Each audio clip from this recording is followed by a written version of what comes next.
பாமணி என்ற ஊர் திருத்துறைப்பூண்டியில இருந்து இது பக்கம் ஒரு 2-3 கிலோமீட்டர் வருமா?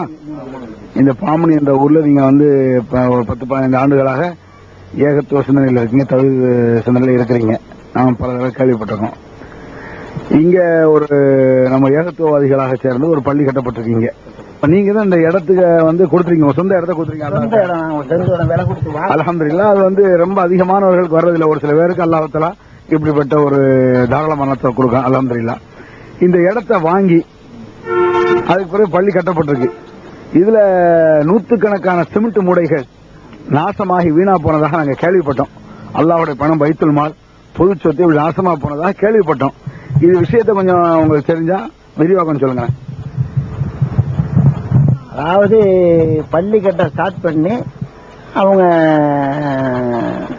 எஸ்கே அவர்கள் வந்து இந்த பள்ளி கட்டுமான பணியை வந்து ஒரு இன்ஜினியர்கிட்ட, அதாவது மெட்ராஸ் இன்ஜினியர், அவர் பேரு வந்து ரெண்டு பேர் வந்தாங்க. ஒரு கட்டட இன்ஜினியர், அடுத்தபடி பிளானிங் இன்ஜினியர் பேரு முஸ்தாக் அகமதுன்னு ஒரு ஆளு பேரு யாக்கூப்ங்கிறவர் தான் கட்டட இன்ஜினியர். முஸ்தாக் அகமது வந்து பிளானிங் இன்ஜினியர் நினைக்கிறேன். பெயர்கள் மாற்றினாங்க. ஆனால் இவங்க 2 பேர் வந்து இந்த இடத்த பார்த்து எஸ்கே வந்திருந்தாரு. உட்காந்து பேசி ஒரு 600 சதுரத்துக்குள்ள ஓடுங்கன்னு சொல்லிவிட்டு அந்த 600 சதுரத்துக்கு கயத்தையும் கட்டிவிட்டு போகும்போது ஒரு அசிஸ்டன்ட் இன்ஜினியர் விட்டுட்டு இருந்தாரு.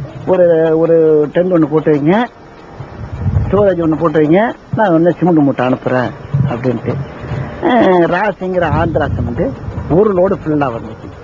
அதாவது மெட்ராஸ்ல இருந்து வருது சிமெண்ட், மெட்ராஸ்ல இருந்து தான் வருது. 105 மூட்டை இருப்பு இருந்து போச்சு.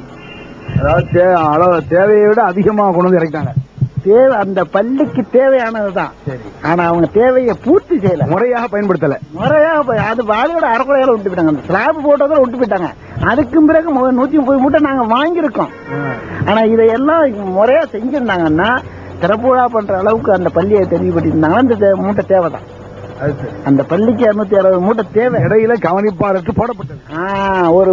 ஒரு 6 மாசங்களை வந்து அதை விடுபட்டு கிடந்து போச்சு. அப்ப இந்த மாதிரி ஏற்பட்டதை நீங்க வந்து ஆரம்பத்திலேயே இந்த மாதிரி கவனிப்பாளர் நாங்க உள்ளூர் ஆளுக்கு இருக்கோம், எங்கள்கிட்ட தாங்க, நாங்க கவனிக்கிறோம், பொறுப்பா இருந்து செய்யறோம்னு சொல்லி நீங்க யாருமே அப்படி கேட்கலீங்க?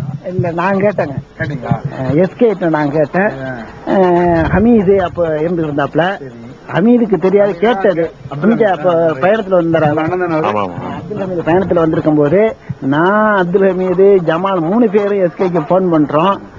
அவங்களுக்கு சில பிளானிங் கேட்டாங்க. அந்த எஸ்டிமேட் எல்லாம் வாங்கி அனுப்புறோம்.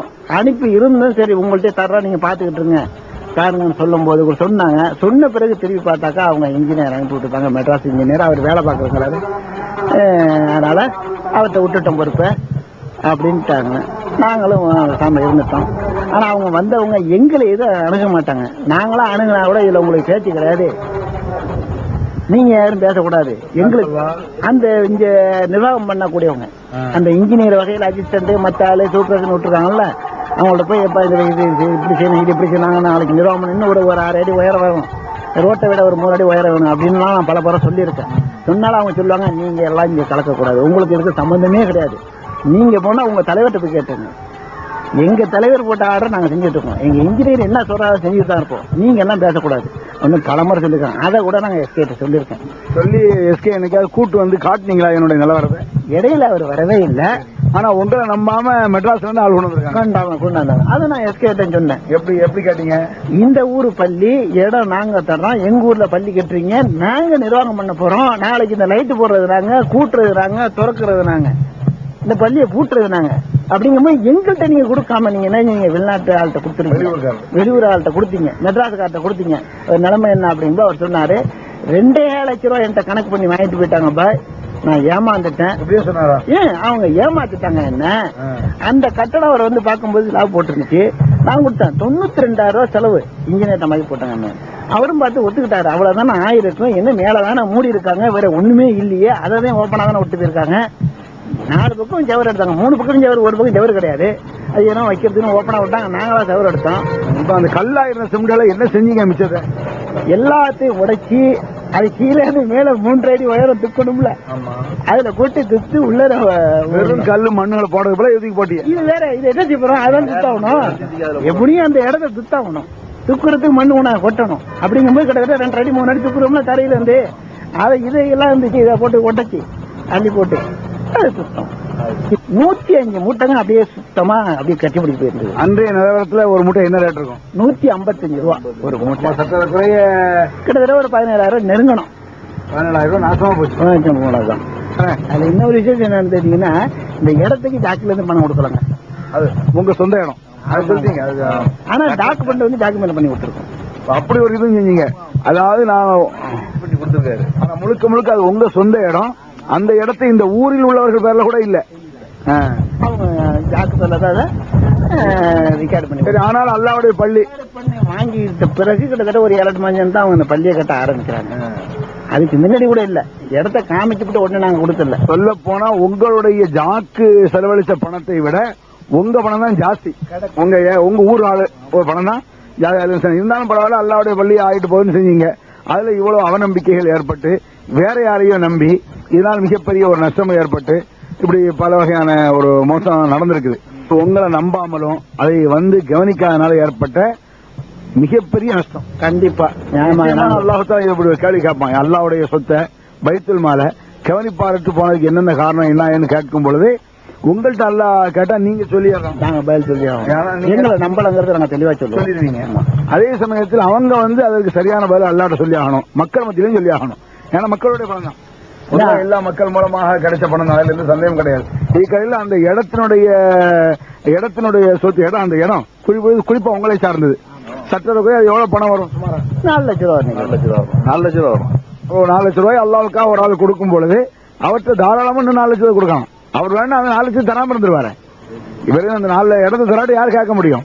அப்ப அல்லாவுக்காக தரும்பொழுது தாராளமா அவங்கள்ட்ட பேக்கணும் 4 லட்சத்தை கொடுத்து நீங்க கவனிங்க. ஒரு 4 லட்சம் ரூபாய் அல்லாவுடைய வீட்டுக்கு ஒரு ஆள் தரும் பொழுது ஒவ்வொரு பைசாவும் நாசமாக கூடாதுன்னு நினைச்சாதான் ஒரு ஆள் தருவார். இந்த மாதிரி நம்பாம எங்கே இருந்து மெட்ராஸ்ல இருந்து 2 பேரை கூட்டு வந்து அவங்கனால இது நஷ்டம் ஏற்பட்டுச்சுன்னு சொன்னா நிச்சயமாக இது மக்களுக்கு நம்ம தெரிவிச்சாகணும்.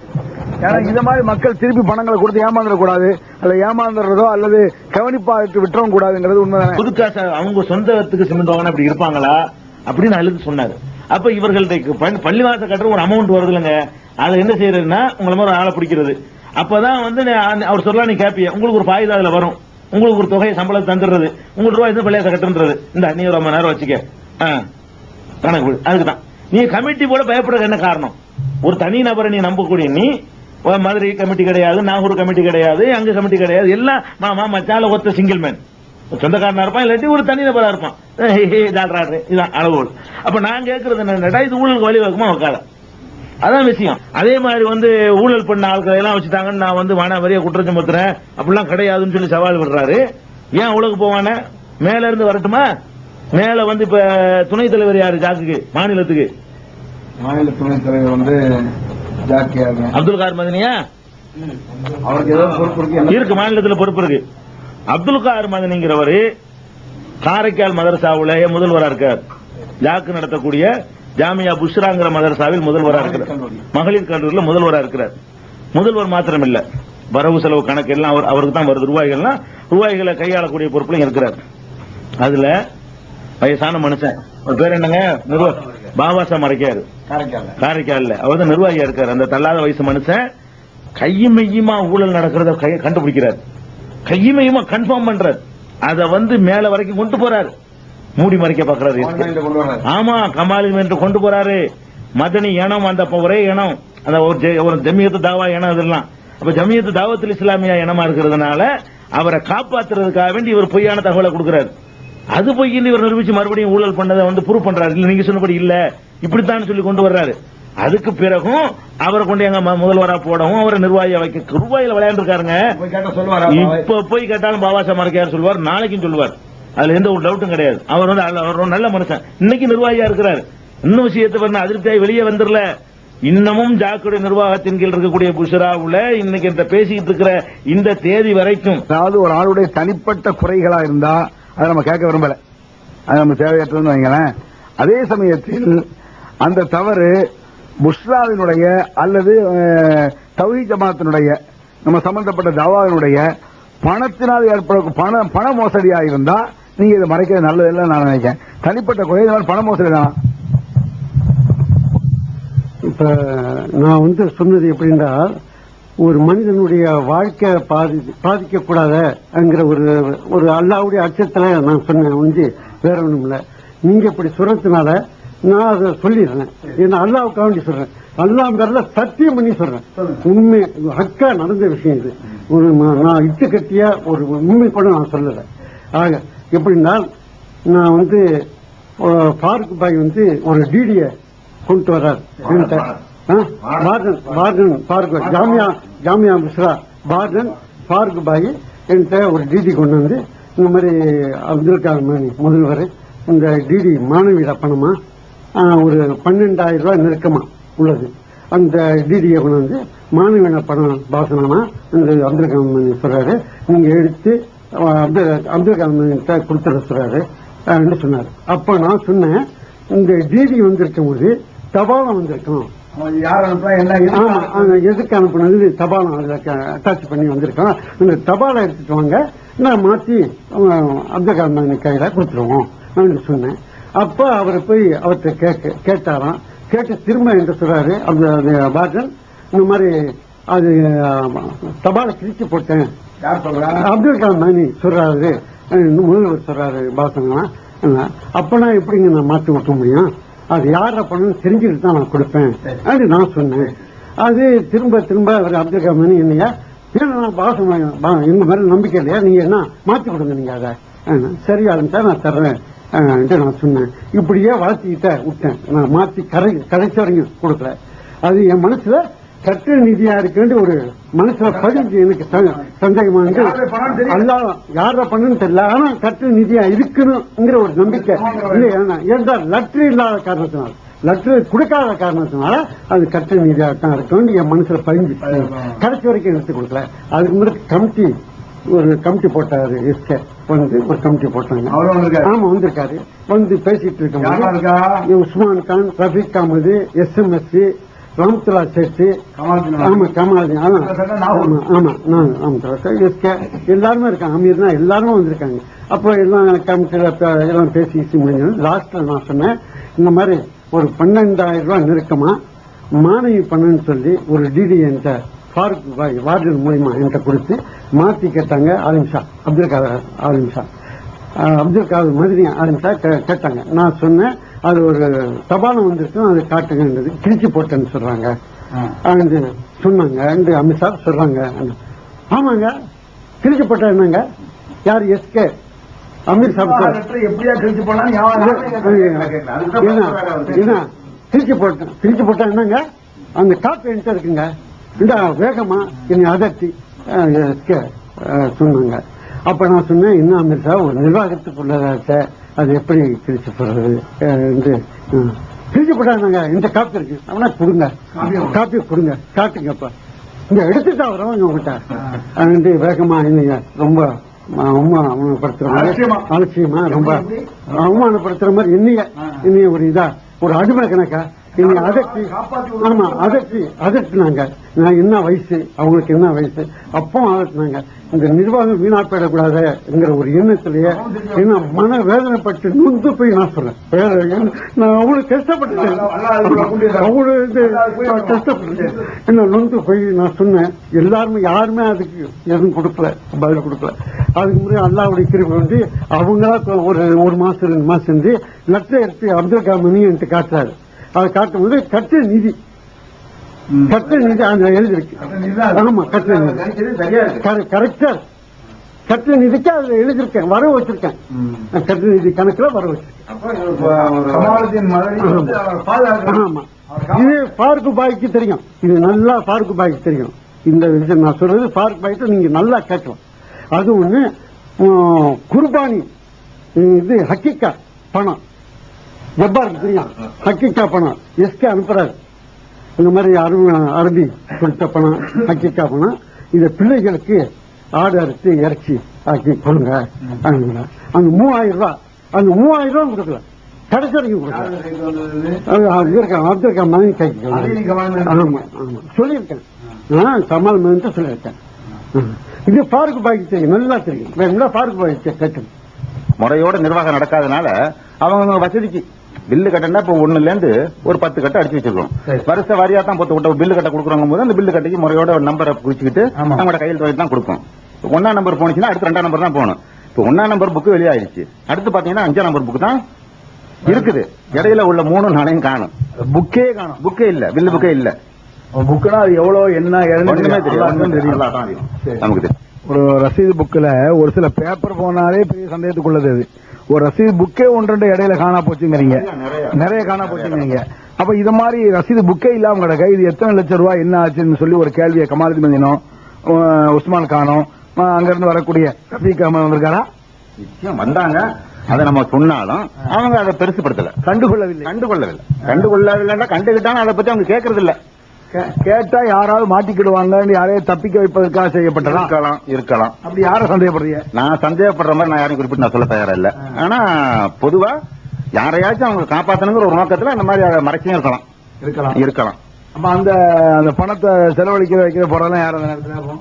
அந்த நேரத்தில் எல்லா பொறுப்புகளும் வந்து நாங்க கமிட்டி ஃபார்ம் பண்றதுக்கு முன்னாடி எல்லா பொறுப்புகளும் வந்து இவர் அப்துல் காதர் மதனி தான் பிரின்சிபால். அப்படிங்கிற பட்சத்துல அவருதான் பணத்தை வச்சிருக்காரு, சிலது எல்லாம் செஞ்சிருக்காரு. அப்ப இவற்றை தானே அதெல்லாம் நடந்திருக்கணும். இருக்கலாங்கிறது இல்ல. இந்த மாதிரி ரசீது கட்டையை காணும், பணம் செலவழிக்கப்படுது, வருது போகுது, ஆனா ரசீது புக்கு 2-3 காணும். அப்படிங்கிற பட்சத்துல இவர் தான் நீங்க இருந்தார். அப்ப இவர் தான் இதுக்கு பொறுப்பு. அவர் தான் பொறுப்பா இருக்கணும். வேற யார் பொறுப்பு காணவில்லை என்றாலும் அவர்கிட்ட தான் கேட்கணும். கேட்டாலும் ஒழுங்கா பதில் இல்ல. நான் பல முறை கேட்டிருக்காரா? கமாலுதீன் மதனி கேட்கல. உஸ்மான் கான் கேட்டிருக்காரா? இல்ல. ரஃபீக் அஹ்மத் கேட்டிருக்காங்க. தனிப்பட்ட முறையில் கேட்டாங்களா என்னமா எனக்கு தெரியாது. ஆனா அந்த கமிட்டியில வச்சு அவங்க இருக்கும்போது இது சம்பந்தமா அவங்க கேட்டது இல்ல. செக்ரட்டரிங்கிறனால உங்களை வச்சுட்டு தான் கேட்கணும். ஆமா, கேட்கல. நான் இருக்கும்போது முறையில கேட்கறது அது பிரச்சனை இல்லை. உங்களை செக்ரட்டரியா அவங்களை ஆக்கிட்டு நீங்க இல்லாம கேட்கறதுங்கிற அர்த்தம் இல்லையா? அப்போ நீங்க செக்ரட்டரி தான் என்ன அர்த்தம்? நீங்களாவது கேட்டீங்களா? யாரு? நாங்க விளக்கம் சொல்லுங்க. இந்த மாதிரி இந்த பில்லு கட்டை இத்தனை இருந்து இத்தனை வரைக்கும் இல்லாம இருக்குது, இப்படி போயிடுச்சு அப்படின்னா அவங்ககிட்ட கொடுத்தோம், இவங்ககிட்ட கொடுத்தோம். அப்ப கொடுத்ததுக்கு என்ன ஆதாரம்? அப்போ பில்லு கட்டை ஒருத்தவங்க கொடுக்குறோம் அப்படிங்கும்போது வெளிநாட்டுக்கு ஒருத்தர் நான் போய் வசூல் பண்ண போறேன்னு சொல்றாரு. போகும்போது பில்லு கட்டையை கொடுக்குறோம் அப்படிங்கும்போது அவருக்கு 1ல இருந்து 100 வரைக்கும் பில்லு கொடுக்கணும்டா அதை நம்பரை நோட் பண்ணிக்கிறோம், புக் நம்பர் நோட் பண்ணி நம்பரை நோட் பண்ணி அவர் பேரு அட்ரஸ் எல்லாத்தையும் எழுதிக்கிட்டு இந்த தேதியில நம்பருக்கு அவர் கொடுத்துருக்கோம் அப்படின்னு நம்ம கையில கொடுத்துறோம். அதுக்கு ஆதாரம் இருக்கணும், அவர் கையெழுத்து போட்டு வாங்கியிருக்கணும். அந்த மாதிரி எந்த வித ஆதாரமும் இல்லை. அப்ப நிச்சயமாக கையாட நடந்திருக்கு. இருக்கலாம், நிச்சயமா. கையாடு இல்லாம இப்படி இருக்கு சான்ஸ் குறையறதுக்கு வழி இல்லையா? குறையறதுக்கு வழி இல்ல. இந்த மாதிரி இருக்கு, எடுத்தாதான் குறையும். இது மாதிரி நீங்க பல தடவை கமால் மணி போன்றவற்றை சொல்லி கடைசியில உங்களுடைய நீங்க என்ன செஞ்சீங்க? அதுக்கு பல முறை நேர்லயும் சொன்னேன், கடிதம் மூலியமாவும் அவருக்கு தெரியப்படுத்தினேன். இந்த மாதிரி நிர்வாகத்தில் நிறைய சீர்கேடுகள் இருக்குது, அதுக்குள்ள ஆதாரமான கடிதங்கள்லாம் நான் இன்னைக்கு வச்சிருக்கிறேன். போட்டோ காப்பி என்கிட்ட இருக்குது. அவருக்கு நான் எழுதின கடிதம், அவர் எனக்கு எழுதின கடிதம் எல்லாமே நான் வச்சிருக்கிறேன். பல முறை நான் சொல்லி பார்த்தேன், அவங்க கேட்கல அப்படிங்கும்போது நானே மனசு நொந்து போச்சு எனக்கு. நானும் பல முறை சொல்லி பார்த்தேன். நம்ம வந்து சம்பளத்துக்காக நம்ம வேலை செய்யல, கல்லூரி வளரணும், காரைக்கால அது ஒரு நல்ல ஒரு ஸ்தாபனமா இருக்கணும் அப்படிங்கிற ஒரு நோக்கத்துல தான் நம்ம அதை முயற்சி பண்ணி நம்முடைய பொருளாதார வசதிகள் பல இழப்புகளை நான் சந்திச்சேன். அதனால என்னுடைய நிறைய வருமானங்கள்லாம் அதுல பாதிக்கப்பட்டு போச்சு. அப்படி இருந்து நம்ம சேவை செய்யணுங்கிற உணவு தான் செஞ்சிச்சு. அப்படிங்கும்போது நம்ம சேவை செய்யறவங்களுக்குள்ள மரியாதையும் மேல நம்ம குடும்பம் இல்லைன்னு தெரியுது. நேரான வழியில் அவங்க வரப்போறது இல்ல. நீங்க அல்லாஹ்க்கு பயந்து பொய் சொன்னா பெரிய குற்றம் தெரிஞ்சா சொல்றீங்க. நிச்சயமா சொல்றேன். நான் சொல்றது ஹக்கு உண்மைதான். அல்லாஹ்வின் மீது ஆணையாக நான் சொல்வது அத்தனையும் உண்மை. திடீர்னு இந்த ஒரு 60,000 ரூபாய் அப்துல் காதர் மதனி கையில் பட்ட செய்திருக்குது, அதனுடைய விளக்கம் சொல்லுங்க. அது கணக்கு வழக்கு நான் செயலாளர் வந்ததுக்கு அப்புறம் கணக்கு வழக்கெல்லாம் கொஞ்சம் சீர் பண்ணுவோம், எல்லாம் பல மாதிரி கதறி கிடக்குது, ஒழுங்கு இல்லாம இருக்குது, இதெல்லாம் ஒழுங்குபடுத்தும் அப்படிங்கிற ஒரு நோக்கத்துல அதெல்லாம் ஒழுங்குபடுத்தி பார்க்கும்பொழுது பல வகையில பொருளாதாரம் பல வகையில பிரிஞ்சு போயிருக்கு. ஆதாரம் இல்லாம காசுகள் வெளியாக இருக்குது. அதெல்லாம் பார்க்கும்பொழுது பொருளாளர் பாவசான கிட்ட இந்த மாதிரிலாம் இருக்குது, விளக்கம்லாம் கிட்ட கேட்டோம்னா அதெல்லாம் கிளீனா நோட் பண்ணி வச்சுங்க. மேல இருந்து அவங்க வரும்பொழுது அதெல்லாம் நம்ம அவங்ககிட்ட முறையோட சொல்லுவோம். அதுக்கு என்ன அவங்க பதில் சொல்றாங்கன்னு பார்ப்போம். அப்படின்னா அதுக்குள்ள இதெல்லாம் நாங்க சேர்ந்து எடுத்து கண்டுபிடிச்சி என்னென்ன அதுல போயிருக்குது, என்னென்ன ஆயிருக்குங்கிறதெல்லாம் கிளீனா தெளிவா எடுத்து வச்சுக்கிட்டோம். எடுத்து வச்சோம்னா இவர் வந்தார். ஆண்டு விழாவுக்கு அப்துல் காதர் மதனி, கமாலுதீன் மதனி, உஸ்மான் கான், ரஃபீக் அஹ்மத் எல்லாருமே வந்தாங்க. மேலிடத்துல இருந்து எஸ்எம்எஸ் எல்லாருமே வந்தாங்க. வந்தப்ப அந்த கணக்கு வழக்கு எல்லாம் அவங்க பரிசீலனை பண்ணுவாங்க. பரிசீலனை பண்ணும்போது நான் கொண்டு போய் கொடுத்தோம். இந்த மாதிரி வரவு செலவு இவ்வளவு கணக்கு இருக்குது, இவ்வளவு வரவு இருக்குது, இதுல இவ்வளவு பற்றாக்குறை இல்ல, பணம் எங்க இருக்குங்கிறதே தெரியல, எந்த ஆதாரமும் இல்ல. அவர்கிட்ட தான் பொறுப்பே இருந்துச்சு நாங்க வர்றதுக்கு முன்னாடி. ஆமா, ஹாஸ்டலுடைய வரவு செலவு என்னங்கிறது யாருக்குமே தெரியாது. அவருக்கு வச்சதுதான் கணக்கு. அவர் என்ன செலவு பண்றாரு, என்ன வரவு வருங்கிறது தெரியாது. அவர் 100 செலவு பண்ணிவிட்டு 200 எழுதினாலும் தெரியாது. 200 செலவு பண்ணிட்டு 100 எழுதினாலும் தெரியாது. அவர்கிட்ட எல்லா ஏட்டு தட்டி யாருமே கேட்கறதுக்கு ஆள் இல்ல. நாங்க கமிட்டின்னு வந்ததுக்கு அப்புறம் தான் அதெல்லாம் நாங்க கேட்க ஆரம்பிச்ச உடனே அவர் ஒண்ணுக்கும் எங்களுக்கு தெளிவான முறையில விளக்கமும் கொடுக்கல. பல வகையில ஒரு கணக்கு வழக்கு அவர்கிட்ட நாங்க வாங்கணும்னாக்கா ரொம்ப போராட வேண்டியதா இருந்துச்சு. பிள்ளைங்களுடைய எத்தனை பிள்ளைங்க படிக்குதுனால அதுக்குள்ள ஆதாரம் அந்த பிள்ளைங்களுடைய முகவரியே கொடுக்க மாட்டேன்ட்டார். இருக்குது செக்ரட்டரி கொடுக்கலாம். எப்படி செயல்படுவார் செக்ரட்டரி? மாணவிகள் 100 பிள்ளைங்க படிக்குது, 100 பிள்ளைங்களோட முகவரி நம்மளுக்கு இருக்கணும்ல. அந்த அட்ரஸ் நம்ம கடை கொடுக்க மாட்டேங்கிறாரு. கடைசி வரைக்கும் கொடுக்கல. நானா சொன்ன மாதிரி கடைசி வரைக்கும் கொடுக்க மாட்டேன்ட்டாரு. அவர் கொடுக்காததுக்கு ஆதரவா தான் மேலிடத்துல வந்தவங்களும் பேசினாங்க. அவங்களும் சும்மா தாள் எழுதி கொடுப்பாங்க வச்சுங்க. ஏன் அது ஒரிஜினல் ரிஜிஸ்டர் கொடுத்துட வேண்டியதானே? கல்வி சம்பந்தப்பட்டதுல நீங்க பிரின்சிபால் நீங்க என்ன நடவடிக்கை எடுத்தாலும் நாங்க அதை ஆர்வம் கொடுக்குறோம். நிர்வாகத்துல நீங்க வந்து தலையிட வேண்டிய அவசியம் இல்லை. நீங்க சொல்றதை நாங்க செஞ்சு கொடுக்குறோம். உங்களுக்கு என்ன தேவையோ அத்தனையும் நாங்க செஞ்சு கொடுக்குறோம். அப்படி எவ்வளவுதான் போராடி பார்த்தோம். கடைசி வரைக்கும் அவர் கொடுக்க மாட்டேன். ஒரு அதனால ஜெராக்ஸ் மாதிரி ஒரு காப்பில எழுதி தான் கொடுத்தாரு. ஏன்னா ஜெராக்ஸ் மாதிரி எழுதி தான் கொடுத்தாரு. தாராளமா தெரியும். அவங்களே உஸ்மான் கான், ரஃபீக் அகமது, கமாலுதீன் மதனி, SMS இந்த மாதிரி மேல் மட்டத்தில இருந்து வந்த தலைவர்கள் எல்லாம் உட்கார்ந்து அதெல்லாம் கணக்கு வழக்கெல்லாம் பார்க்கும்போது அமீருதி சென்னையில இருந்து அவரும் இருந்தாரு. எல்லாரும் பார்க்கும்போது இந்த மாதிரி பற்றாக்குறையில இருக்குது, இந்த மாதிரி இந்த காசுக்குள்ள ஆதாரமே இல்ல. ஒரு 60,000 ரூபாய் வச்சுக்கலாம். ஒரு குறிப்பா ஒரு 60,000 ரூபாய் வச்சுக்கலாம் இருக்கு. இன்னைக்கு அவர் உஸ்மான் பொருளாளர் உஸ்மான் கான் அவர் கையால எழுதிய அந்த ரசீது ஒரு தாள் நான் என்று கொடுத்து நான் இன்னை வரைக்கும் பாதுகாத்து வச்சிருக்கேன். அவர் கணக்கு வழக்கு போட்டது. இதுல தூரம் பற்றாக்குறை வந்திருக்கு. நாங்க கேட்கும்போது என்ன சொல்லிட்டாரு, அதை நீங்க போட்டு நோண்டிக்கிட்டே இருக்காதீங்க, திரும்ப திரும்ப நோண்டிட்டு இருந்தீங்கன்னா அதே பிரச்சனை தான் வந்துட்டு இருக்கோம், அதை அப்படியே விட்டுடுங்க. அவன் அந்த நோக்கம் தான் அது, அவங்க விட்டுடுங்க. அதாவது ஏற்கனவே சொன்ன பிரச்சனை போனது இவங்க வந்து ஏற்றுக்கு ஒரு நியாயமா கணக்கு வைக்க மாட்டான். நிச்சயமா உச்சாரமா தெரியும். நீங்க வந்து ராஜினாமா பண்ணிருக்கீங்க. நான் ராஜினாமா பண்ணிருக்கேன். எவ்வளவுதான் சொல்ல இடையூறுகள்லாம் நிறைய செஞ்சு அவங்களுக்கு பார்த்தா கையை கூட நீட்டிட்டார் விட்டுறத அடிக்க விட்டாரு. அதுக்காக ஒரு மகன் வயசு கூட நீங்க பொருளாதார இது மாதிரி ஒரு நம்மள வந்து ஒரு முறை ரவுடி பைய அயோக்கிய பையன்னா பேசிட்டாரு. அப்துல் எஸ்கேடியா வச்சு ஆமா. அப்ப அதுக்கு பிறகுதான் இவரை செயலாளர் போட்டது.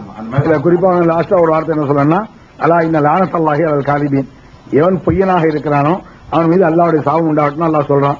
அல்லாஹ்க்கு பயந்து நம்ம பொய் சொன்னா இதெல்லாம் தெரிஞ்சு உண்மையிலே ஹக்க நீங்க பேசுறீங்க. நம்ம அல்லாஹ் சத்தியமா அப்படித்தானே? அல்லாஹ் ஆணையா நான் சொன்னதெல்லாம் உண்மை. இறைவன் மீது ஆணையாக நான் சொன்னதெல்லாம் உண்மைதான். சொன்னதெல்லாம் அல்லாஹ் மேல சத்தியமாக எல்லாம் உண்மை. நான் சொன்னது உண்மை. இந்த மாசத்துல இந்த தேதி வரைக்கும் அவர் தான் நிர்வாகியா இருக்கிறார். எங்க மதரசாவுல அவர் நிர்வாகியா இருக்கிற அந்த மதரசாவுல அவர் வந்து என்ன செய்யறாரு, நடந்த ஊழலை நிரூபிக்கிறார். இது ஒண்ணாச்சா? அது மட்டும் இல்ல, இவர்கள் சொல்றாங்களா அப்படி கரெக்டான ஆளை யாரையுமே வைக்கலன்னு. அப்துல் கார் மதனி இருக்கார் சொன்னது, துணைத் தலைவர் பெரிய போஸ்ட் கொடுத்திருக்காரு சொல்லத்தான் வேணும். அப்துல் கார் மதனுடைய தம்பி டவுரி வாங்கிட்டாருங்கிற மாதிரி ஒரு கம்ப்ளைண்ட் பரங்கிப்பட்ட சகோதரர்கள் அனுப்புறாங்க. அப்ப நாங்கெல்லாம் வந்து நாகர்கோயில் இருந்த நேரம், ஜன்னத் அங்க இருந்து வந்து நீங்க எல்லாம் இருந்தீங்க. ஆமா ஆமா, அதான் 4 பேர் என்ன செய்யறோம்னு கேட்டா ஆமா அப்துல் கார் மதனி பத்தி பேச்சு வந்த உடனே நாங்க ரஃபீக் எல்லாம் மசூரா பண்றோம். அதாவது இவர் வந்து மதரசாவுல ஆசிரியரா இருக்காரு, ஃபிர்தௌசியாவுல. இவர் தம்பி வரதட்சணை வாங்கினது கன்ஃபார்மா தெரிஞ்சு போச்சு. இவரை வந்து நம்ம நீக்கிறதுக்கான நடவடிக்கை எடுக்கலன்னா அசிங்கப்பட்டு போயிருவோம், இவர் தௌஹீதுக்கு லாயக்கு இல்லைன்னு சொல்லிட்டு அவரை நீக்க வேண்டும் என்று ஒரு கடிதம் எழுதுறோம். யாரு? நானு, அன்வர் பாய், இப்ப ஜாக்குடைய மாநில பொருளாளர் இருக்கிற உஸ்மான் கான், இப்ப மாநில செயலாளர் இருக்கிற ரஃபீக் அகமது, 4 பேரும் சேர்ந்து அப்துல் கார் மதனி மேல நடவடிக்கை எடுக்க சொல்லி, மதரசாவுடைய முதல்வர் அங்க இருக்காரு ஆசிரியரா, அவர் மேல நடவடிக்கை எடுக்க சொல்லி நம்ம கடிதம் எழுதணும். கடிதம் எழுதுனா அந்த இனம் அப்படி இனம் அதை காட்டுவாரு. அந்த மதனின்னு ஒரு ஜாதி, அந்த பணம் வாங்குற ஜாதி தனி ஜாதி. அது என்ன செஞ்சாரு தெரியுமா? அந்த கடிதம் அவர் கொண்டு கொடுத்தாரு. ஆமா, அவர் நடவடிக்கை எடுக்க வேண்டிய ஆள்கிட்ட இந்த மாதிரி உங்களுக்கு இதா பண்றாங்கன்னு சொல்லிட்டு என்ன செய்யறாரு, அவர்கிட்ட கடிதத்தை கொடுக்கிறாரு. இது கொடுக்கலாமா ஒரு தலைவன்? ஒரு ஆள் மீது குற்றம் சுமத்துறோம்னு சொன்னா அந்த குற்றவாளிக்கு சாதகமான ஒரு காரியத்தை செய்யலாமா? விசாரிக்கணும், வைக்கணும்ல, என்னன்னு கண்டுபிடிக்கிற வரைக்கும் அந்த கடிதத்தை கொண்டு எங்களுக்கு கொடுத்தாரு. நாங்க வந்து என்ன பண்ணோம்னு கேட்டா, இதுக்காக வேண்டி அங்க வற்புறுத்தி பரங்கிப்பேட்டில விசாரிக்கணுங்கிற மாதிரி ஒரு கருத்தை கொண்டு வந்து பரங்கிப்பேட்டைக்கு நாங்க போறோம். யார் போறோம் தெரியுமா? நான் போறேன், இப்ப ஜாக்குடைய பொதுச் அல்லாமல் ஆணையிட்டு அவங்க சொல்லணும் இதை உண்மையா இல்லையாண்டு அதுக்கு ஒரு கேசட் வெளியிடும். அவர்கள் உண்மையாளர்களா இருந்தா இது நடந்ததா இல்லையாங்கிறது அல்லாமல் ஆணையிட்டு சொல்லணும். நானு உஸ்மான் கானு ரஃபீக் அகமது 3 பேரும் போறோம் பரங்கிப்பேட்டைக்கே போறோம். அங்க உள்ள சகோதரர்கள் சந்திக்கிறோம். எல்லாரும் கொதிச்சு போயிருக்கிறாங்க. ஆமா வாங்கிட்டாங்க. பாப்பா கூப்பிட்டு கேட்கிறோம். பாப்பா சொல்றாரு இவர் என்ன சொல்லிட்டாரு ஊர்ல அங்க விசாரிக்கும் போது பாப்பா வாங்கிட்டாரு எனக்கு தெரியாண்டாரு அப்துல் கார் மதனி. அப்துல் கார் மதனி பாப்பா என்ன சொல்றாருன்னு கேட்டா இல்ல நான் என்ன குடும்பத்துல எனக்கு என்ன பொறுப்பு அவன் தான் வாங்கினா நான் எவ்வளவு சொன்னேன் கேட்கலன்னு அவர் சொல்லிவிட்டாரு. அப்ப விசாரிக்க போய் இந்த மாதிரி வந்திருக்கும் போது சந்திக்க மாட்டேங்கிறாரு, சந்திக்க மறுக்கிறார். கெஞ்சிக்காதிரி கடைசியில் அமீர் அனுப்பியிருக்காருங்க. எனக்கு ஏமா அமீர் எனக்கு ஜமியத்து தாவத்துல் இஸ்லாமியா தான் ஏன் இயக்கம் கமாலுதீன் மதனியை பத்தி ஒரு சொல்றாரு. ஜாக்குல எனக்கு என்ன ஜாக்கு இல்ல யாரு என்னை கேட்கறதுக்கு இன்னைக்கு அந்த அப்துல் ரஹ்மான் ஜாக்க துணைத் தலைவர் அது சீனியாரிட்டி பார்த்து கொடுப்பாங்கல்ல. அவங்க சீனியாரிட்டி வரலன்னு ரிஜெக்ட் பண்ணுவாங்கல்லங்க. அப்ப சீனியாரிட்டியில ஒரு வர்றாரு என்ன இவன் யார் எனக்கு அமீர் நான் என்ன ஜாக்கா ஜாக்கு எப்படி என்னை விசாரிக்கிறது என்று எங்களிடத்திலேயே கேட்டவர். எங்களை முகமுறிச்சு அனுப்பினார். அவர் எந்த வகைக்கும் லாயக்கு என்று வெறுத்து ஒதுங்கி நாங்க வந்தோம். இப்ப அவர்கள் எல்லாம் சேர்ந்து கூடிக்கிட்டு இப்ப ஜாக்குடைய துணைத் தலைவர் பதவி கொடுத்து உட்கார்ந்து பேசிட்டு இருக்காங்க. அப்ப எதுக்கு சொல்றேன்னா எந்த குற்றச்சாட்டு பொய் அம்பலப்படுத்தலங்கிறனால நீங்க வசதியா பயன்படுத்திட்டு இருக்கீங்களா? நாங்க வெளியே அம்பலப்படுத்தாம நாரி போக கூடாதுங்கிறதுக்காக வேண்டி சிலதை நமக்குள்ள மூடி மறைச்சா நீங்க அதையே பிரச்சாரம் ஆக்கிட்டு போறதா? ஒண்ணு ஒண்ணா எடுத்து நாரி போறீங்க. இதெல்லாம் நடந்த வெறுத்து போய் ஒதுங்குறோம். அது மாதிரி ஹைகிரிப்புன்னு ஒரு கம்பெனி போட்டோம். பல சகோதரர்கள்ட்ட ரூபா வாங்கி டயர் கம்பெனி காரைக்காலுக்கு பக்கத்துல ஒரு கிராமத்துல டயர் கம்பெனிக்கு போட்டாங்க. டயர் தயாரிக்கிற ரீட்ரேடிங் மற்ற தயாரிக்கிறது டயருக்கு கடைசி இந்த பாட்டம் பெல்ட் இருக்குல்ல அது தயாரிச்சு பம்பாய்க்கு அனுப்புறோம்னு சொல்லி ஒரு கம்பெனி. இப்ப 15-20 லட்சம் ரூபாய்க்கு மேல பல சகோதரர்கள் ரூபாயை போட்டு அதை வச்சிருந்தாங்க. அது கொண்டு போய் இவரும் கமாலுதீன் மதனியுடைய பணம் சொந்தக்காரங்க பணம்லாம் ஜாக்குடைய பணம்லாம் அதுல இருக்குது. எல்லாருமே போட்டு செஞ்ச அந்த தொழில அவருடைய தங்கச்சி மாப்பிள்ளைய கொண்டு நிர்வாகியா போட்டார். அவருடைய தங்கச்சி மாப்பிள்ளைய நிர்வாகியா போட்டார். மச்சனை போட்ட வகையில அங்க ஒரு சமையலுக்கு ஒரு பொண்ணை வச்சு அந்த பொண்ணோட கனெக்ஷன் ஏற்பட்டு அதை வண்டியில கூட்டிட்டு சினிமாவுக்கு போவோம். அவங்க எல்லாம் அடிக்க வர்ற ஊர்க்காரன் எல்லாம் தப்பிச்சா போன ஓடி போக இந்த மெசேஜ் எல்லாம் எஸ்கேக்கு கொடுத்துட்டாரு. ரிஃபாய் தான் சேர்மன். அந்த கம்பெனிக்கு சேர்மன் ரிஃபாய். அப்ப அந்த மெசேஜ் எல்லாம் கொடுத்தாச்சு. அவர் இருந்த காலத்துல எக்கச்சக்கமான கம்பெனி எடுத்து முடியாச்சு. ரூபா வாங்கினாலும் ரூபா கொடுக்க முடியல. காரணம் மச்சினம் தான். இந்த ஆளை வச்சதுல பறக்கத்தா எல்லாருமே சேர்ந்து நின்று விட்டாங்க. இருந்தாலும் ரூபாய் எடுத்து கம்பெனி எழுத்து முடித்து போயாச்சு. அப்ப பலத்தையும் நான்லாம் ரூபா நிறைய பேர் வாங்கி கொடுத்துருக்காங்க அந்த கம்பெனிக்காக வேண்டி. எல்லாரும் நாமம் போட்டது காரணம் இவர் தான் இவருடைய மச்சினம் தாங்கிறது ஊரறிஞ்ச விஷயம். நம்ம அதை கூட அம்பலப்படுத்திட்டு போகாம நம்மளும் சேர்ந்து கூட்டு பொறுப்பாக்கிட்டு தப்பு செஞ்சிட்டோம் அப்படின்னு சொல்லிட்டு யாரையுமே நம்ம பங்காளிகள் சேர்த்து விட்டது. இந்த மாதிரி பங்காளியும் சேர்த்து விட்டோம் பாருங்களேன். பல பேர்ட்ட ரூபா வாங்கி நம்பி கொடுக்குறோமே அது நடத்தவே கூடாது முடிவு வந்தாச்சு. அதுக்கு அன்னையில இருந்து யாரையும் நான் சேர்த்து விடுறதில்ல. இதுலயுமே அதுல சேருங்க இதுல சேருங்கிற விளையாட்டை நிறுத்திக்கிட்டேன். அப்ப அந்த வகையில் நம்ம எடுத்துட்டு போறோம். நீ ஒரு 20 லட்சம் ரூபாய் வாங்கி சாதாரண ஏழை பாளைகள்ட்ட எல்லாம் வாங்கி எதிர்காலம் வச்சிருந்தவன்ட்ட எல்லாம் ரூபாய் கொண்டாந்து போட்டதுக்கு நீ கொடுத்த பரிசு மச்சான கொண்டு கொடுத்துட்டு போனான். ஊரை விட்டு கம்பெனி விட்டு ஓடி போயிட்டான். ஓடி போன பிறகு அந்த ஆளு கொண்டு போய் நீ அல்ஹுதா அனாதை நிலையத்துல மறுபடியும் ஆசிரியர் நிர்வாகியை நியமிக்கிறார். ஜாக்கு நடத்தக்கூடிய இவ்வளவு பெரிய ஆமா சொல்ல அவர் தானங்க நியமிக்கிறார். அவர் ஒரு ஒன் ஆஃப் த டைரக்டருங்க. சம்பந்தப்பட்ட விஷயத்தை தெரியும் அவருக்கு தெரியும். நானும் சொல்லியிருக்கிறேன், ரிஃபாய் சொல்லியிருக்கிறாரு, கம்பெனி மூலமா அதிகாரப்பூர்வம் 50 பேர் சொல்லியிருக்காங்க விசாரிச்சிருக்கிறாரு. ரிஃபாய்ட் கேளுங்க.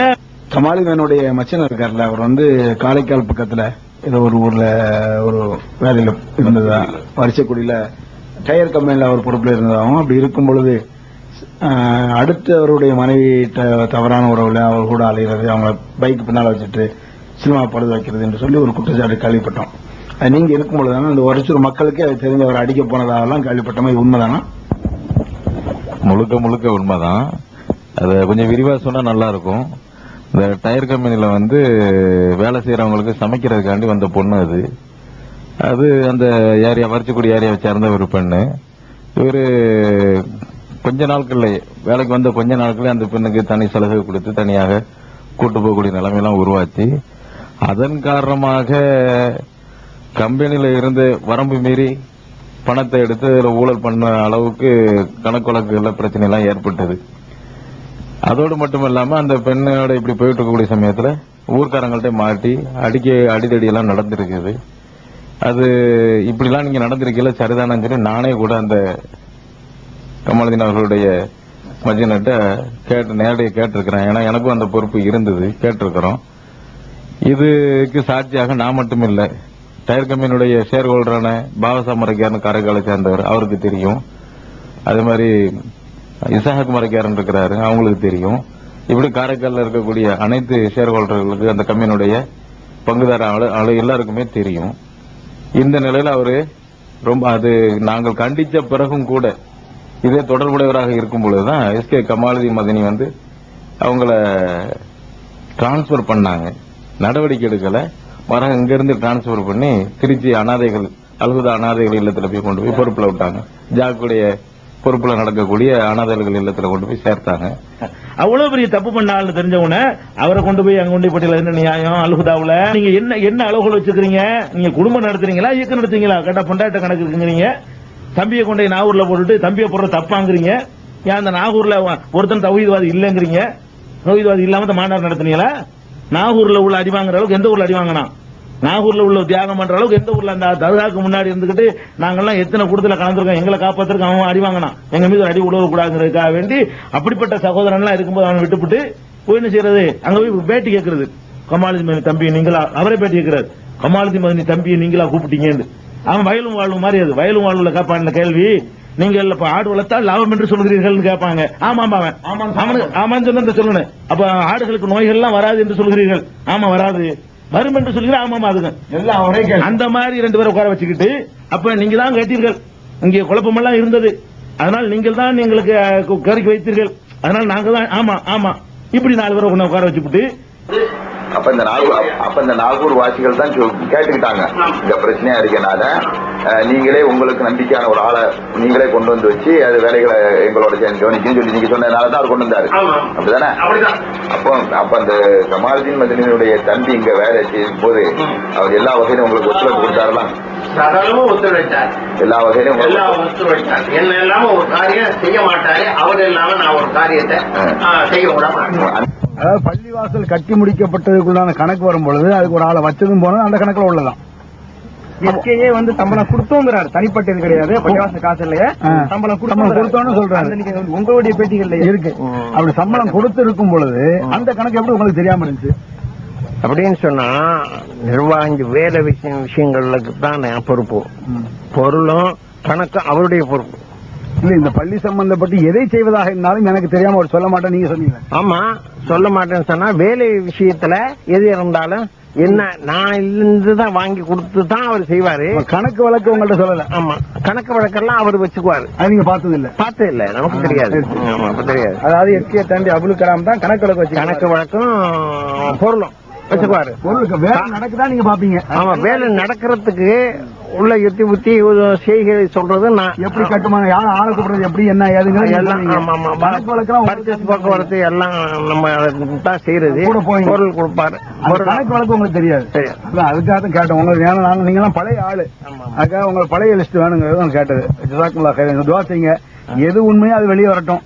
அங்க என்ன நடந்துச்சு? கமாலுதீன் தம்பியை நிப்பாட்டின உடனே அங்க உட்காந்து ஆமா போடுறாரு யூசுப் ரஹ்மத்துல்லாஹ் சேர்த்து அவரும் அவர் குடும்பத்தார்களும் இந்த கமாலுதீன் தம்பியை கடையில் விட்டு அடிச்சாங்களா இல்லையா? எனது பெயர் யூசுப் ரஹ்மத்துல்லாஹ் சேத். பொதுவா மாநில தலைவர் எஸ் கமாலுதீன் அவர்களுடைய தம்பி இங்க நாகூர் பள்ளிவாசல் கட்டிட பணிக்காக அனுப்பி வைக்கப்பட வேண்டும் என்பதை நாகூர் வாசியராகிய நாங்கள் தான் விரும்பி கேட்டுக்கொண்டோம். அமீர் எஸ்கே அமீர் அவர்கள் விருப்பத்திற்கு கட்டாயமாக அவரை அனுப்பி வைக்கவில்லை.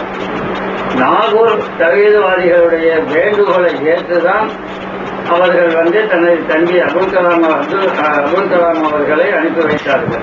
நடந்துச்சு? கமாலுதீன் தம்பியை நிப்பாட்டின உடனே அங்க உட்காந்து ஆமா போடுறாரு யூசுப் ரஹ்மத்துல்லாஹ் சேர்த்து அவரும் அவர் குடும்பத்தார்களும் இந்த கமாலுதீன் தம்பியை கடையில் விட்டு அடிச்சாங்களா இல்லையா? நாகூர் கடத்தல விட்டுக்கிட்டு. அதாவது உங்களுக்கு தெரியுமாங்க? அதாவது அபுல் கலாம் ஆசாத்தை இங்க கொண்டு வந்து வச்ச பிறகு யூசுப் ரஹ்மத்துல்லாஹ் சேட்டுடைய மகனுடைய கடையில் அம்மு சில்க் பேலஸ்ல வச்சு அபுல் கலாம் ஆசாத்தை அடிக்கிறாரு.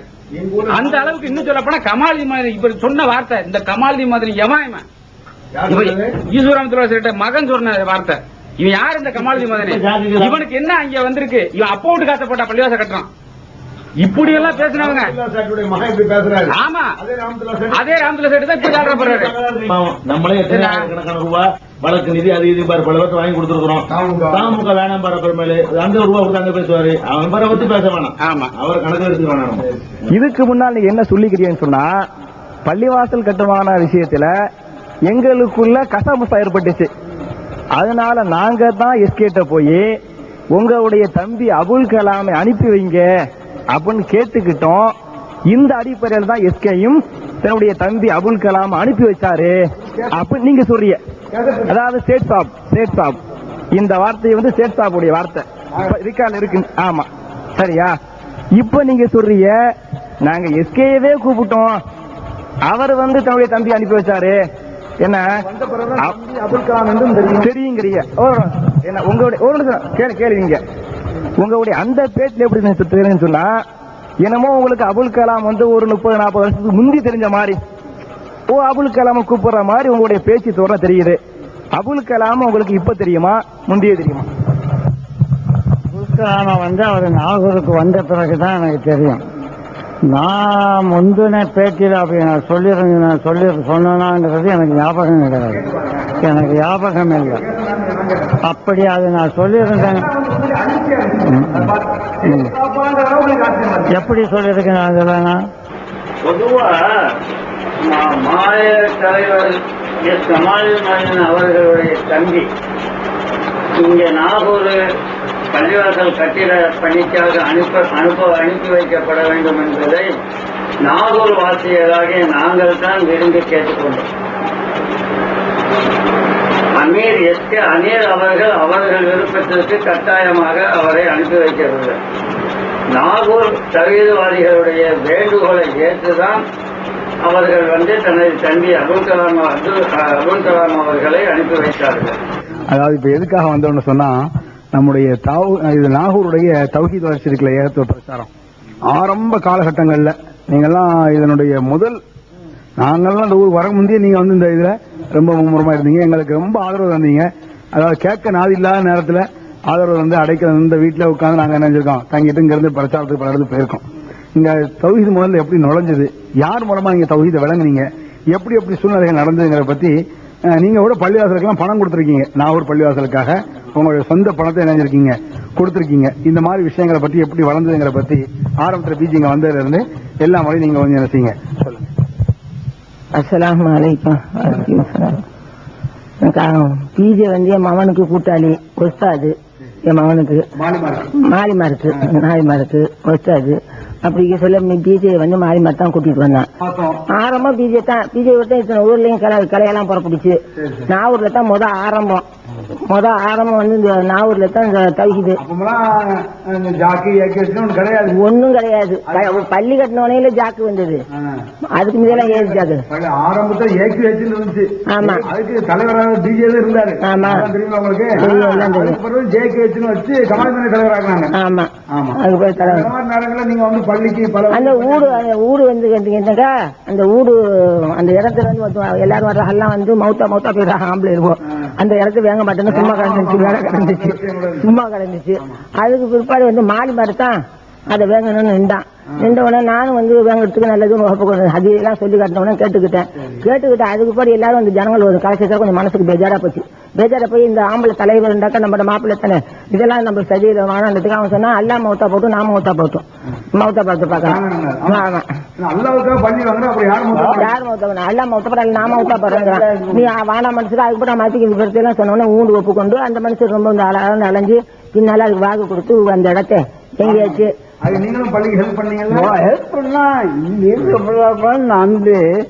அந்த வீட்டை வாங்கறது உங்க தலைவரை இது பண்ணி போதுக்கு மூத்தாய் இருந்தாங்க.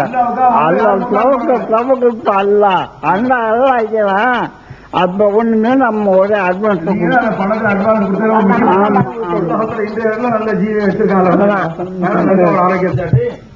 இதுலயும் நாங்க ஒண்ணு போய் சொல்ல கிடையாது.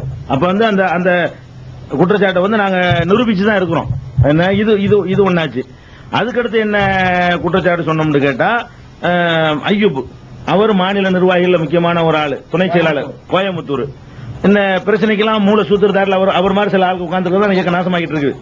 அப்ப அந்த மாதிரியான ஒரு ஆள் என்ன பண்றாருன்னா, கோயம்புத்தூருக்குள்ள இருந்து ரொம்ப பலவிதமான முறைகேடுகள் செஞ்சு பலர் அவரால் பாதிக்கப்பட்டு ஆதாரங்களோட எனக்கு கம்ப்ளைண்ட் எல்லாம் பண்ணாங்க எழுத்து மூலமா. அந்த கம்ப்ளைண்ட்களை எல்லாம் கமாலுதீன் மையத்துக்கு அனுப்பி வச்சேன். அப்போ நாங்க ஒதுங்கி இருந்த நேரம் தான். ஆனால் நான் வந்து ஒரு இயக்க நாசமா போயிருவேங்கிற அக்கறையில இப்படிலாம் வருதுங்க, இது நல்லா இல்ல, அசிங்கமா போயிரும், தௌஹீதே அழிஞ்சு போயிரும், நீங்க நடவடிக்கை எடுங்க, தகுதியற்றவர்கள் எல்லாம் பொறுப்புல போடாதீங்க அப்படிங்கிற மாதிரி எல்லாம் நான் வந்து கடிதம் எழுதினேன். அந்த இதெல்லாம் இணைச்சு அதுக்கு பிறகு அந்த அதுல இருந்து நடவடிக்கை எல்லாம் எடுக்கப்படல. அதுக்கப்புறம் அந்த பையன் இவ்வளவு ஆதாரங்களை கொடுத்தவன் எழுதணும்னு ஒரு போஸ்ட் கார்டை போட்டு விட்டு நான் விசாரிச்சுட்டேன், அதை வந்து எதுவும் உங்களுக்கு தர வேண்டியதில்லை என்று சொல்லிவிட்டார்கள். 1 லட்சம் ரூபாய் கொடுத்து ஆதாரத்தெல்லாம் அனுப்பியிருக்கிறான் ஒரு பையன். பங்கு அந்த கேட்டா செய்தி வரும். அதே அவன் பேர் ரஃபீக்னு நினைக்கிறேன். கோயம்புத்தூருக்கு போனீங்கன்னா அவன் வந்து முஸ்தார்ட்டையும் முஸ்தபா கமால்ட்டையும் ஐயப்பட்டையும் சேர்ந்து ஒரு கம்பெனி ஆரம்பிக்கிறதாக பட்டன் கம்பெனி ஆரம்பிச்சாங்க. அதுக்கு மூலதனம் வந்து ஜாக்ல இருந்தா கொடுத்தாங்க, ஜாக் ரூபாயில இருந்தா கடன்கிற பேர்ல கொடுத்தாங்க. அவங்க அவரிஞ்சது பங்காளியா ஆக்கி கொண்டு நினைச்சாங்க தொழில ஆரம்பிச்சாங்க. அவன் ஏமாத்திட்டு அவன் சொல்றான், அதுக்கு ஆதாரங்கள்லாம் வச்சிருக்கான். அப்ப அந்த ஆதாரங்களை எல்லாம் கொண்டு கொடுத்தா உண்மை பொய் 2 பேரையும் கூட்டு வச்சு ஒரு மாநில தலைவர் விசாரிச்சு, சரி நீங்க சொல்ற தப்பு பாண்ட அவனுக்கு ப்ரூவ் பண்ணணுமா இல்லையா, அவனுக்கு பதில் போடுறாரு, நீங்க புகார் அனுப்பியிருந்தீங்க, ஆனா ஐயப்பட்ட விசாரிச்ச வகையில உங்களுக்கு எதுவும் தர வேண்டியதில்லை என்று சொல்லிவிட்டார். இதான் பதில், இதான் பதிலுங்க. அப்ப இதை வந்து நீங்க அந்த பையன் கேட்ட அவ்வளவு எவிடன்ஸ் வச்சிருக்கான். நீங்க வந்து ஐயூப்ட்ட பாதிக்கப்படுறீங்க, ஏறக்குறைய 1 லட்சம் ரூபாய்க்கு அவர் வந்து உங்களை மோசடி பண்றாரு. ஐயூப் வந்து இன்னைக்கு ஒரு அதாவது ஜாக்குடைய மாநில துறை செயலாளர் அப்படிங்கிறப்ப நீங்க ஜாக்குடைய தலைவர்கிட்ட இந்த புகாரை கொண்டு போனீங்களா? அதாவது அது இந்த பிரச்சனை நடந்த உடனேயே ஜெயலலிதா நான் வந்து முழுமையா நம்புறேன். இந்த அமைப்புக்கு வந்து முக்கியமான ஒரு நபரா நம்புறேன். அவர் தலைவரா கூட இருப்பாரு அப்படிங்கிற அந்த பவர் இருக்கு அப்படிங்கிற மாதிரி நம்புறேன். எப்படி நம்புறேன்னு கேட்டா, எந்த ஒரு விஷயமாலும் நம்ம அவரை தான் அணுகி நம்ம வந்து ஒரு சத்தியமான ஒரு விஷயத்துக்கு வந்து ஒரு தீர்வை நம்ம எதிர்பார்க்கிறோம். அதாவது அவரை தான் அணுக முடியுது, வேற யாரும் நமக்கு இருக்கிற மாதிரி நமக்கு தெரியல. எஸ் கமாலுதீன் மதியும் இருக்காருன்னு தெரியவே, பட் அந்த டிரான்சாக்ஷன்ஸ்க்கெல்லாம் வந்து ஒரு ரெஸ்பான்ஸ் தருவார்னு நம்பிக்கை எனக்கு இல்லை. அதனால அவருக்கு ஒரு லெட்டர் போட்டேன். லெட்டர் போட்டு எல்லா டீடைல்ஸ் கம்ப்ளீட் டீடைல்ஸ் அது வந்து அவரும் வந்து எஸ் கமாலுதீன் மதினுக்கு ஒரு லெட்டர் போட்டு இந்த மாதிரி பண்ணிருக்கான்னு சொல்லிட்டு கடினமான முறையிலே எனக்கு உதவி செஞ்சார். எஸ்கேக்கு தபால் போட்டியல அது எதுவும் உங்கள்கிட்ட தபால் ஆதாரம் இருக்கா?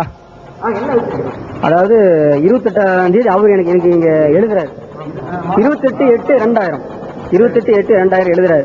உங்கள் கடிதம் கிடைத்தது, நீங்கள் குறிப்பிட்ட விஷயங்கள் பற்றி விசாரிக்கப்பட்டு வருகிறது அப்படின்னாரு. சந்தோஷப்பட்ட உண்மையிலே வந்து 28/8/2000 எழுதப்பட்ட தபால் இல்லையா, முதல் தபால்.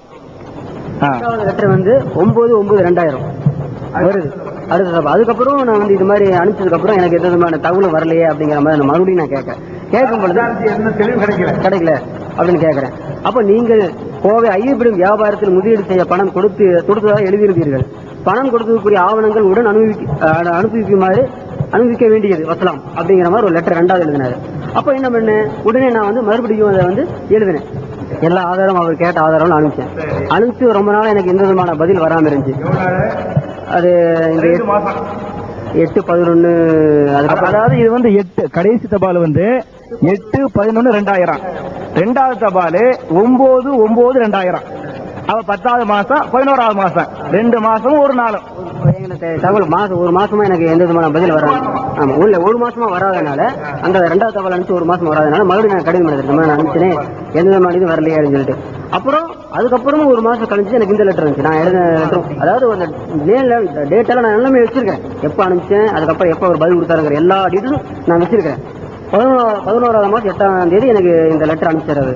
அது என்ன அனுப்பிச்சிருக்காருன்னு கேட்டா, உங்களுக்கு தர வேண்டிய எல்லாம் தந்து விட்டதாக ஐயூப் கூறிவிட்டார், அறியவும் எழுதினார். எனக்கு வந்து ஒரு குர்ஆன் ஹதீஸ் சொல்லிக் கொடுக்கக்கூடிய ஒரு அமீர், அதாவது எப்படி இந்த மாதிரி ஒரு பதிலா தந்தார் அப்படின்னு எனக்கு ரொம்ப சந்தேகமா இருக்கு. சாதாரண ஒரு மனிதனுக்கு ஒரு சின்ன பையனை கூப்பிட்டு கேட்டா கூட குர்ஆன் ஹதீஸ் எப்படி வந்து ஒரு விஷயம் ஒரு பிரச்சனை வந்தது அப்படின்னா 2 பேரையும் கூட்டு உட்கார வச்சு என்ன நடந்ததுன்னு பேசி அதுக்கு உண்டான சரியான முடிவு 2 பேருக்கு மத்தியில தரணும் அப்படிங்கறதான் நம்ம இதுவரைக்கும் கேள்விப்பட்டது.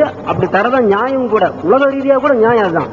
அப்படி இருக்கக்கூடிய ஒரு காலகட்டத்தில் வந்து குர்ஆன் ஹதீஸை முழுக்க நம்பக்கூடிய ஒரு நம்மளை சார்ந்த ஒரு அமீரா இருக்கக்கூடிய அந்த நபர் வந்து இந்த மாதிரி எழுதி தராருன்னா இது உண்மையிலே வந்து ஒரு நியாயமான ஆள் தானா?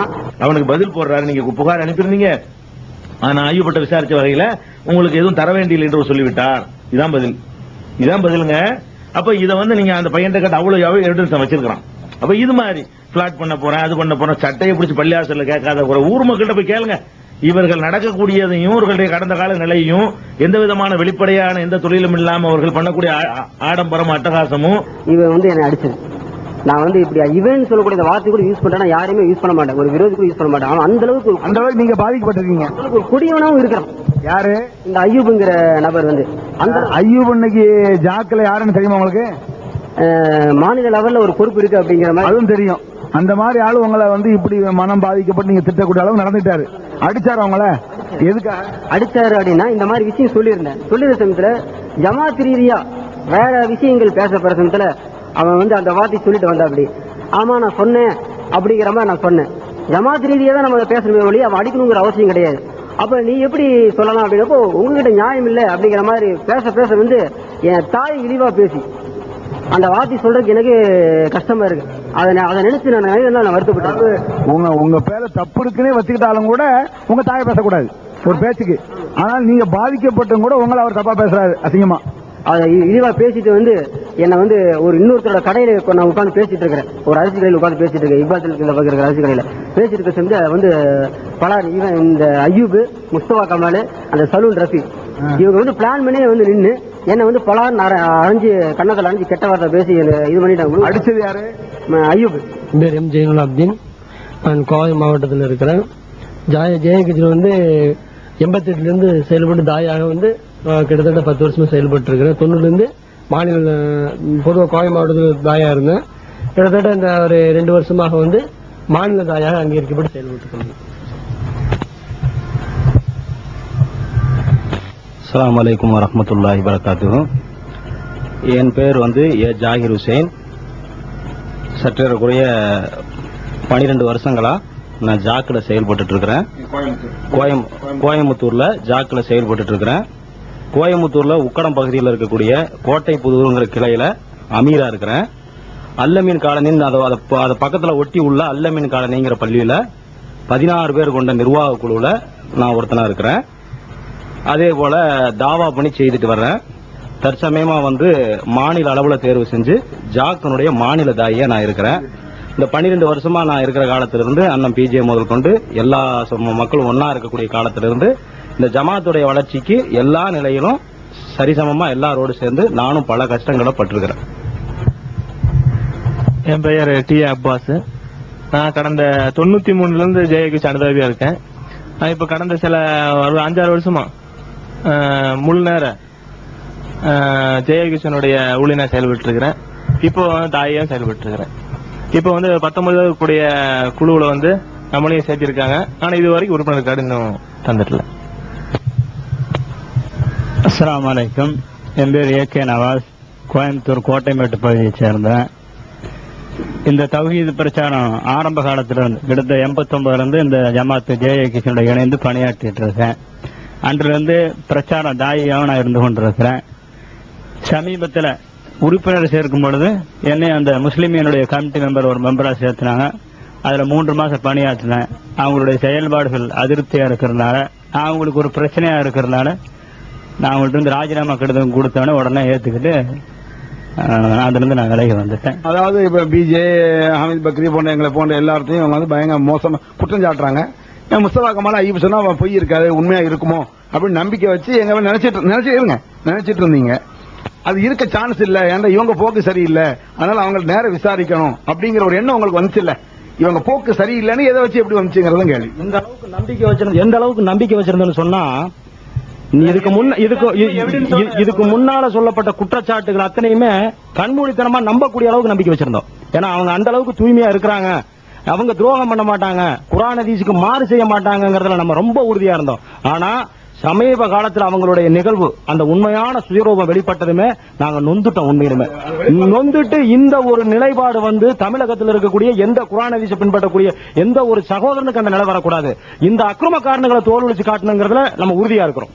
அதுல மாற்றுக்கிறது இடம் கிடையாது. அதுக்காக நம்ம துவா செஞ்சோம், யா அல்லாஹ் இவனுங்களை வெளிச்சம் போட்டு காட்டணும். வார்த்தை நமக்கு அந்த அளவுக்கு வருது, பேச முடியல, அந்த அளவுக்கு மனசுல வேதனை, அவ்வளவு தூரம் நோக்கடிச்சிருக்காங்க. ஏன்னா நான் என்னை பத்தி சொல்ல போனா நான் மட்டும் இல்ல, எனக்கு குடும்பத்திலே கிட்டத்தட்ட ஒரு 2-3 தாய்கள் இருக்கிறோம். ஒரு அண்ணன் தம்பிகளை சேர்ந்து எல்லாமே தாய்கள், ஒரு மௌலவி குடும்பம்னு சொல்லலாம். அந்த அளவுக்கு நாங்க குடும்பத்தோட சேர்ந்து உழைக்கிறோம். ஆனா இருந்த போதும் கூடியும் மனசு நொந்து வேதனைப்பட்டு ரப்பிட்ட பிரார்த்தனை பண்ணக்கூடிய அளவுக்கு அந்த பிரார்த்தனையினுடைய பலனா இந்த உள்ள குமரெல்லாம் எங்கடா கொட்டுறதுன்னு நல்லாட்ட வந்து நம்ம பிரார்த்தனை செஞ்சோம். இதோ உன்னோட கடந்த காலத்துல இருந்து கஷ்டப்பட்ட பங்கு நிறைஞ்சவங்க இருக்கிறாங்கல்ல, அந்த பங்கு இருக்கிறவங்களே உங்களுக்கு நியமிச்சுடுறோம், அங்க நீங்க சொல்லுங்கிற மாதிரி அல்ல, நான் அதனுடைய விளைவு உங்களை சந்திக்கிறேன் நான் நினைக்கிறேன்.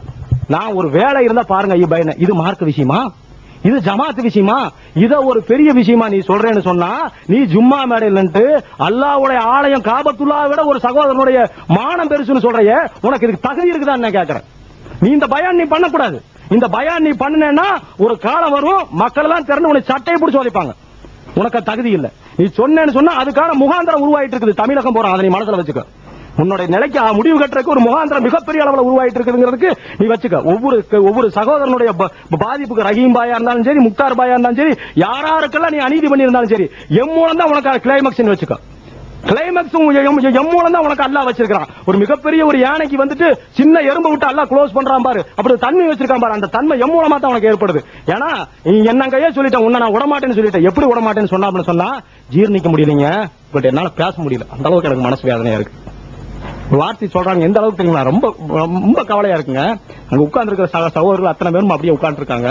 உட்கார்ந்து இருக்கக்கூடிய நேரத்தில் சொல்றாப்ல, என்னோட சகோதரனுக்கு நேற்று வரை எங்களோட இருந்து ஜமாத்துல செயல்பட்ட ஒரு சகோதரன் இந்த ஜமாத்துக்காக மாடுகளை எல்லாம் மேய்ச்சிட்டு வருவாப்லங்க, குர்பான் கொடுக்கறதுக்காக. நம்ம ரஹீம் பாய், ஆமாங்க, உடம்புல அந்த மாட்டுகளை கழுவக்கூடிய நேரத்துல சாணி எல்லாம் மேல படிச்சிருக்கும். அந்த அளவுக்கு எல்லாம் ஜமாத்துக்காக கஷ்டப்பட்டிருக்காரு. நீ சொகுசான நிலையில இருந்தப்ப கூட அவரு கடினமா கஷ்டப்பட்டிருக்காரு. அப்படி கஷ்டப்பட்ட ஒரு சகோதரனை நீ சொல்ல வரும்போது சொல்றாப்ல, ஒரு நம்ம சகோதரனை எந்த அளவுக்குன்னு கேட்டீங்கன்னா, ஒரு கையாலையும் ஒரு வாயாலையும் ஒரு நாவினாலையும் எந்த ஒரு சகோதரன் இருந்து பாதுகாப்பு பெறானா முஸ்லீம்கள்லயே மிகச்சிறந்த முஸ்லீம் அவன் தான் ரசூலுல்லாஹ் சொன்னாங்க. இந்த ஹதீஸ் உனக்கு விளங்காம போச்சா? நான் கேக்குறேன்.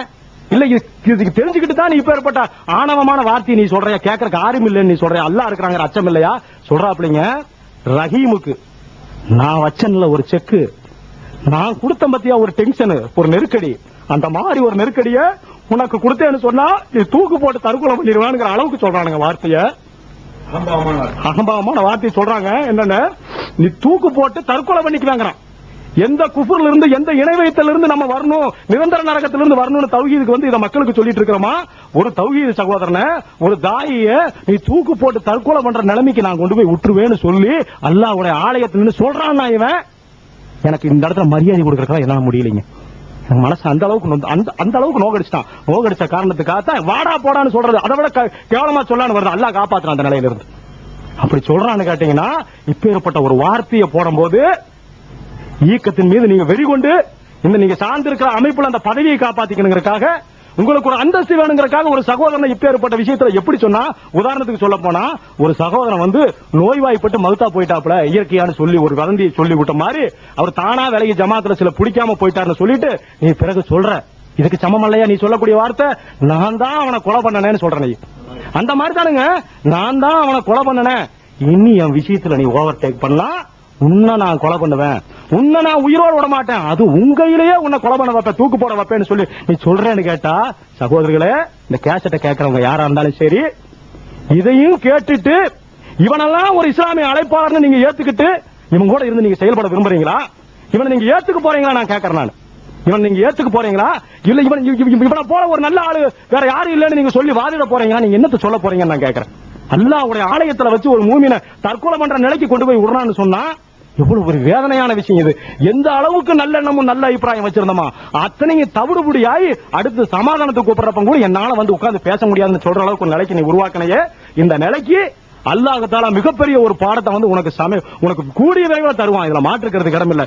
நடுநிலையாளர்களும் குர்ஆன் ஹதீஸை பின்பற்றக்கூடிய ஒவ்வொரு சகோதரர்களும் இந்த அக்கிரமக்காரர்களுடைய நிலைப்பாடுகளை யாரா இருந்தாலும் சரி கண்டிப்பா தெரிஞ்சு. நூறுல மீன் வந்து பினாமியா தான் அமீரா இருக்கிறாரே தவிர இன்னும் வந்து டைரக்ஷன் எல்லாம் முஸ்தபா கமால் தான். எப்படி சொல்றீங்க? அதாவது இவருடைய முஸ்தபா கமாலுக்கு வந்து பிரச்சனை எல்லாம் நிறைய வந்திருக்கு. சிபிசிஐடி வந்து கண்காணிக்கிறாங்க. இவர்கிட்ட எப்படி பணம் எல்லாம் இவருக்கு வந்து சேர்ந்திருக்குங்கிறதெல்லாம் புலனாய்வுத்துறை வந்து ஆராய்ச்சிட்டு இருக்கு. நான் வந்து 2 ரசீது எடுத்துட்டு முஸ்தபா கமால்கிட்ட கேட்கிறேன், ஏனுங்க ஒரே சீரியல் நம்பர்ல ரசீது அடிச்சிருக்க, இது என்னன்னு கேட்கும்போது அது அப்படித்தான், நாங்க எல்லாம் கணக்கு காட்ட வேண்டியதில்லை அப்படின்னு. சந்தா ரசீது அப்படிதான் ஒரே நம்பர்ல 2 அப்படித்தான் இருக்கும்னு சொன்னது யாரு? முஸ்தபா கமால். அப்ப ஐயூபா அதுல ஐயூபு இருக்காப்ல. ஐயூபு இருக்காப்ல. அல்லாஹ் சத்தியமா உங்களுக்கு சொல்ல முடியும். அல்லாஹ் சத்தியமா நான் சொல்ல முடியும். எவ்வளவு கூட்டத்திலும் சொல்லுவீங்க? எந்த கூட்டத்திலும் எங்க வேணுமானாலும் வந்து சொல்லுவோம். அதாவது முஸ்தபா கமால் ஐயூப் மேல ஒரு நன்னம்பிக்கை இருந்துச்சு பொதுவாவே. அதனால நிறைய பேர் பணத்தை கொண்டு போய் கொடுத்தாங்க. இன்னைக்கு வந்து உங்களுக்கு ஒரு 5000 ரூபாய் நீங்க முஸ்தபா கமால்கிட்டயோ ஐயூப்டையோ 100 லட்சம் கொடுக்கணும்னா அந்த நம்பிக்கை வரமாட்டேங்குது. அதுக்கு என்ன காரணம் நினைக்கிறீங்க? இதுக்கு காரணம் என்னன்னா அவங்களுடைய போக்குகள் சரியில்லை, அவங்களுடைய நடவடிக்கைகள் சரியில்லை. பின்ன கணக்குகள் கேட்டா அது வந்து நாங்க பொதுவா சமர்ப்பிக்க மாட்டோங்கிறாங்க. பல தடவை கேட்டிருக்கீங்க. நான் கேட்கல, பொதுவா இவங்க கேட்கறாங்க. மக்கள் கேட்டு இவங்க சமர்ப்பிக்கலங்கிறது உங்களுக்கு தெரியுது. அப்புறம் வந்து இவங்க வந்து ஒரு குறிப்பிட்ட நபர்கள் மட்டும் உட்கார்ந்துட்டு அவங்க தான் மசூரா பண்ணிக்கணும், குடும்ப சொத்து மாதிரி. ஆமா, அவங்க தான் பண்ணிக்கணும், அவங்க தான் ஒரு சீக்கிரட்டா பேசிட்டு புடிச்சிட்டு அப்படி இருக்கிறாங்க. நம்மளாம் உழைப்பு, நம்ம பணம் கொடுக்கணும். இதோட நீங்க வந்து தௌஹீது சிந்தனைக்கு வந்து இதை தொடர்பு வந்து சுமார் எத்தனை வருஷம் இருக்கும்? நான் வந்து 1986 இருந்து தௌஹீது சிந்தனை. முஜாஹிம் பள்ளியில யார் இமாமா இருக்கும்போது? மாஜித் சாஹிப் இருக்கிறோம். அதுக்கடுத்து யார் இருந்தா? மாஜித் சாஹிப்புக்கு அடுத்தது வந்து நீங்க தான் நினைக்கிறேன், ஃபிர்தௌசி தான் நினைக்கிறேன். அப்போவே நீங்க இருக்கிறீங்க. ஆமா. அப்ப அந்த மாஜித் சாஹிபுடைய காலத்துல ஆரம்பத்துல தௌஹீத் ஒரு 4-5 வருஷமா வளர்ந்துட்டு இருந்துச்சு. அந்த நேரத்துல இந்த முஸ்தபா ஐயூப் இவங்க எல்லாம் ஏதாவது ஃபீல்ட்ல இருந்தாங்களா? இல்ல, நான் பார்த்தது இல்ல. எந்த ஃபீல்ட்லயும் இல்ல. அப்போ உங்களுக்கு எல்லாம் எவ்வளவு பிறகு வந்தவங்க தான்? ஆமா, உங்க காலகட்டத்தில் தான். அதெல்லாம் ஃபர்ஸ்ட் ஐயூபை பாக்குறது வந்து ஒரு நாள் நீங்களும் ஐயூபும் உட்கார்ந்து ஒரு விவாதம், ஏதோ ஒரு சந்தேகம் வந்து உங்களை கேட்கிறேன். குறுகுசான பல கேள்வியை கேட்டு ஒரு தெளிவாகிட்டு இருக்காரு, நம்மள வந்து கேள்வி தெளிவாகிட்டு இருக்காரு. அப்பதான் அந்த தௌஹீத் சிந்தனைக்கு ஐயூப் வர்றாரு. அப்பதான் பாக்கிறேன். பள்ளிவாசல்ல அதிகமான கூட்டங்கள் வர இடம் பத்தலங்கிறதுனால கோட்டமேட்டில் ஒரு பள்ளி வாங்கலாம், ஒரு இடம் வாங்கலாம் பள்ளிக்கான்னு சொல்லி இப்ப இன்னைக்கு இருக்கக்கூடிய மஸ்ஜிதுல் முஸ்லிமிக்காக நம்ம எல்லாம் ஆரம்பத்துல பல முயற்சிகளை மேற்கொண்டோம். அதுல நீங்களும் ஒரு ஆளு. அதுக்காக நீங்க உங்களுடைய சொந்த பணங்களை ஏதாவது உதவி பண்ணிருக்கீங்களா? கொடுத்துருக்கு, முஸ்லிமின் பள்ளியோட கட்டட நிதிக்காக வேண்டி கொடுத்துருக்கு. எவ்வளவு பணம் கொடுத்துருக்கீங்க? சுமார் ஒரு 18,000 ரூபாய் கொடுத்துருக்கு. 18,000 நீங்க உங்க சொந்த பணத்தை ஒரு உதவியா கொடுத்துருக்கு. நாங்க ஒரு 2-3 பேர் சேர்ந்து கொடுத்துருக்கோம். அதுக்கு இதுவரையில ஏதாவது ரசீது எழுதி அவங்க ஏதாவது உங்களுக்கு தரச்சாங்க இதுவரைக்கும் தந்திருக்காங்களா? நம்ம ரசீது கேட்கல, அவங்க தரவும் இல்லை. அதாவது நீங்க கேட்காவிட்டாலும் ரசீது தர வேண்டிய பொறுப்பு அவங்களை சார்ந்தது. இதெல்லாம் அதை பற்றி ஏதாவது ரசீது உங்களுக்கு தந்திருக்காங்களா? இல்ல, இது வரைக்கும் தந்ததில்லை, எங்கிட்ட தந்தது. உங்க கைக்கு இதெல்லாம் வந்தது இல்ல. இது முழுக்க உண்மை. அல்லாஹ்வின் மீது ஆணையம் உண்மை. வந்து இப்ப இருக்கக்கூடிய ஜாக்கினுடைய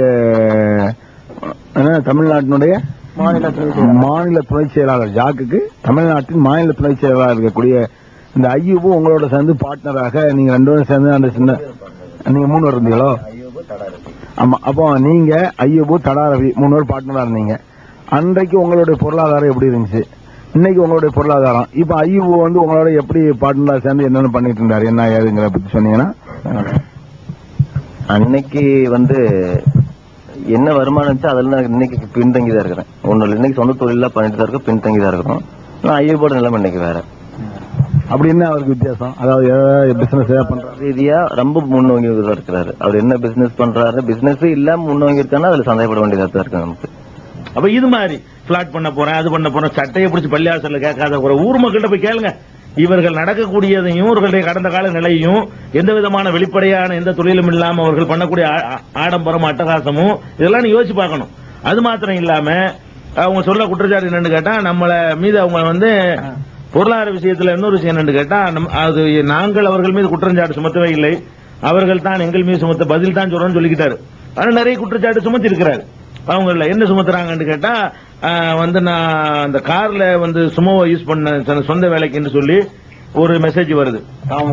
நானே அது எழுதிருக்கேன், யாரும் கண்டுபிடிச்சு போய் சிஐடி போட்டுலாம் செய்யல. நான் ஓப்பனா தமுக பொறுப்பாளர்ல இருந்து விலகும் பொழுது மிக குறைந்த நேரங்கள்ல வந்து நான் வீட்டுக்காக வேண்டிய அந்த காரை எடுத்துக்கிட்டு போயிருக்கிறேன், அது இல்லைன்னு சொல்லல அப்படிங்கறத வந்து நானே ஒத்துக்கிட்ட விஷயம் தான். அது ஏன் ஒத்துக்கிட்ட விஷயம், அது என்னங்கிற நான் சொல்றதை விட தமுகவுடைய பொருளாளர் இருக்காரு பாக்குறாரு. ஜாக்கின் குற்றச்சாட்டுகளும் தௌஹீத் ஜமாத்தின் பதில்களும் இதன் தொடர்ச்சியை 2ஆம் பாகத்தில் காணலாம்.